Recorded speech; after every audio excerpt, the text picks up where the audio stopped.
My heart is still racing. That was pretty extreme. And it's very important to seal every single crease so that no air can get in and also no fluids can get in as well. The Bible talks in detail about the power that demons have, anything from just cardboard boxes to even furniture out here. And you know, this problem is growing all around Houston. This is 100% profit for the thieves and a big savings to those who buy it on the black market. We've lost him. He's gone. He's off the wagon. Great story. Congrats to her. I'm having a moment. And then take a look at where the second half of this tree landed, on top of the roof there. At one point, he was seen dangling 5 stories above ground, and it is trying to get away, and hopefully this car does not run it over. We don't. That was a close call there. Another one. Kind of grossed me out a second ago. Oh, and they have. Okay, well, we'll pull away. Thanks a lot, Back Foti. to you. From Dallas to Houston, lessons being learned now on the cleanup of Ebola. A frightening free fall. Bungee. But back on my feet. That's exactly how I feel right now. Amazingly, that worker gets away without any serious injuries. And good evening, I'm Gina Gaston. And I'm Eric Barajas in for Dave Ward. Thick black smoke from the 5-alarm fire at the construction site in the 2400 block of West Dallas Street could be seen from miles around this afternoon. Sky IHD captured the flames as they shot out of what would have been the roof of the building. Eyewitness News reporter Foti Kallergis has been at the scene all day. He joins us live now with a story of a worker who found himself trapped by the flames. Foti. Yeah, Eric, and what an incredible rescue. A close call for this construction worker. At one point, he was seen dangling 5 stories above ground. Tonight, we speak to that brave firefighter who rescued him and the woman who captured the entire dramatic rescue from her office. Oh, my God. Gasps and screams as a construction worker seen cornered on a 5th-story ledge by a raging fire. He makes a move, dangles, and falls to the balcony below. Oh! Watching it all unfold from her office, Karen Jones. When we saw his foot slip, it was just kind of, oh God, he's gonna fall. So we thought he was gonna be gone. Oh, Jesus. Help was on the way and couldn't come fast enough. Seconds now feeling like minutes. A ladder truck almost there. Senior Fire Captain Hawthorne on that ladder. Just trying to get to him, and then, you know, you try not to, you don't want him to jump too soon, but he waited, did good. He waited till we got the ladder truck close enough. One final reach. Oh, thank Jesus. Thank you, God. The worker now in the clear, the ladder moving away from the burning construction site. He said, thank you, Jesus.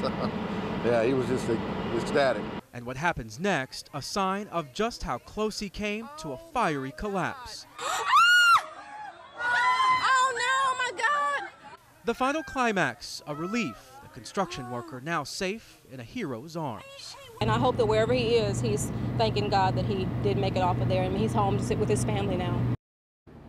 And that construction worker was treated and released on the scene tonight. I had a chance to speak with his wife. She said her husband is doing okay, and she said that he hopes to reconnect with that firefighter who saved his life in the very near future. Reporting live near downtown Houston, Foti Kallergis, 13 Eyewitness News. All right, this next story may make you squirm. Imagine living in a home overrun by rats. That is one 92-year-old woman's reality, and she invited Eyewitness News reporter Foti Kallergis inside to see the problem firsthand and why she says she can't get help. Gina and Alona, I can tell you this is something that my photographer and I have never experienced before. The rats not only seen on the outside, but inside as well. The rat's not afraid of us or the 93-year-old homeowner who said she has tried to do everything to get rid of the rodents and doesn't know what else to do. From the moment you walk into 93-year-old Anna's home, I tell my friend to come and visit. You're overcome by a foul odor. It pee all over the place. And it doesn't take long to hear and see the problem. Within minutes of sitting down, you're afraid, you know? Yeah.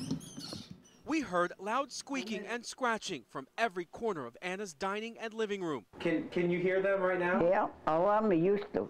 She showed us what happens every day when she feeds her partially blind dog, Babe. When I put on the ground, I was thinking he eat all. No, he didn't. Mealtime on the couch becomes a game of dog versus rat. Babe clearly outnumbered. We counted at least 7 rats chowing down on Babe's homemade Italian dog food. not a bit camera shy. Big rats, some the size as squirrels. I go forget the toaster. The bread is gone. The infestation out of control. It's very, very, very destructive.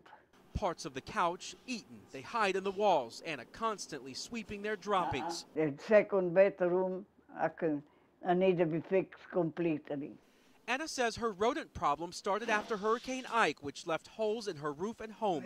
The rats slowly moved in. She called pest specialists to get rid of the rats. Some were exterminated, but not all. When that didn't work, she says she hired another contractor and got conned out of $900. Then she lost faith. I don't know what to do anymore. Miss Anna said she wants the help, understands it's a big job, but she said she's not willing to leave her home, not even for one day, while the extermination is taking place. In Southeast Houston, Foti Kallergis, 13 Eyewitness News.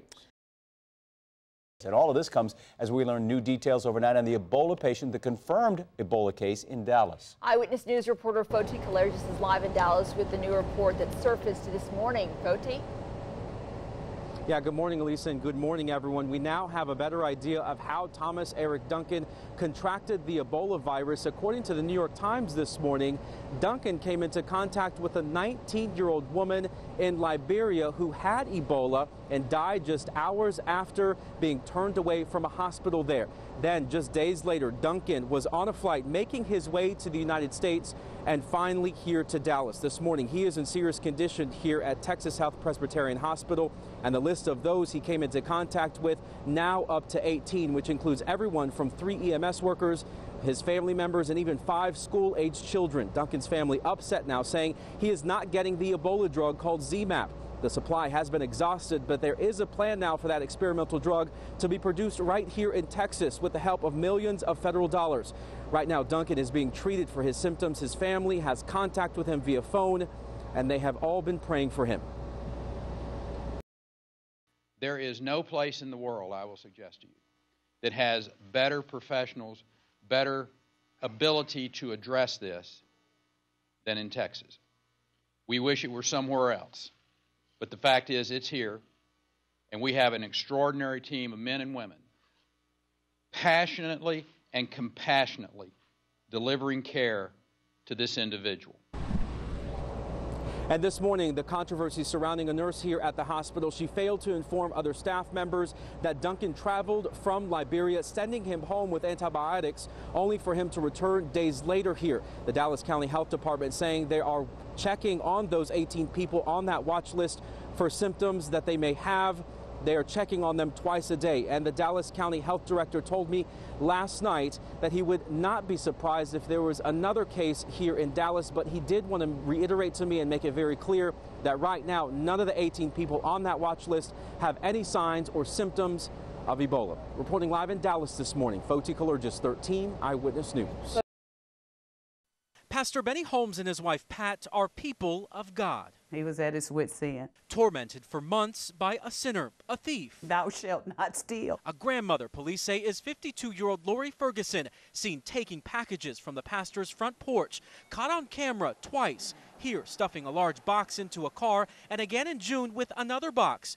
Inside of it, Pat Holmes' new pastor's robe. Oh, he determined in his mind that he would sit here however long it took to see if he could find her. He finally did after waiting all day, and 2 bait boxes on his porch Ferguson pulled up. And whatsoever a man soweth, that shall he also reap.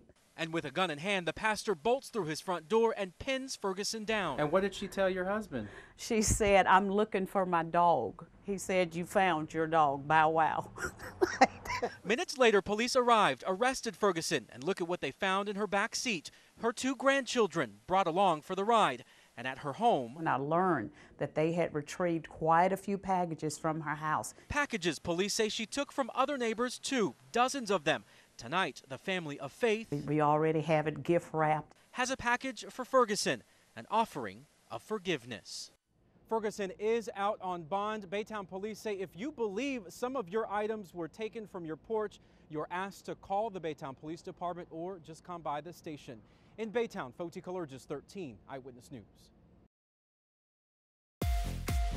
From the Oscars to the Vatican, and even recently from the surface of Mars, the selfie craze isn't going anywhere. This year, the selfie song topped the Billboard chart.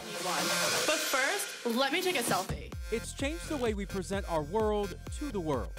Everyone takes selfies. Celebs like Kim Kardashian, Justin Bieber, and Miley Cyrus have set the bar, and ninth grader Elliot Cook tries more than 50 times a day to reach it, hoping to snap that perfect selfie, sometimes obsessing. It's just the way I might look in it and the way that I come out. He says he deletes most of them, doesn't like parts of his face. The ones he posts on Instagram in full makeup have gotten hundreds of likes. It's validation. It can be a hit for you, or you can get a little high. And leads to body dysmorphic disorder and anxiety disorder about personal appearance. You've isolated, you don't go out, you have a lot of negative consequences around it, and then ultimately it can lead to suicide. British teen Danny Bowman made international headlines after he tried to kill himself, diagnosed with BDB, frustrated that he could not take the perfect selfie. And this is basically where parents come in and have to start noticing, my child's doing this behavior. Cook says he doesn't have a selfie problem. Wait, pause. Jason just liked my selfie. What a creep. But he says others have taken the phenomenon to the next level. Foti Kallergis, 13 Eyewitness News.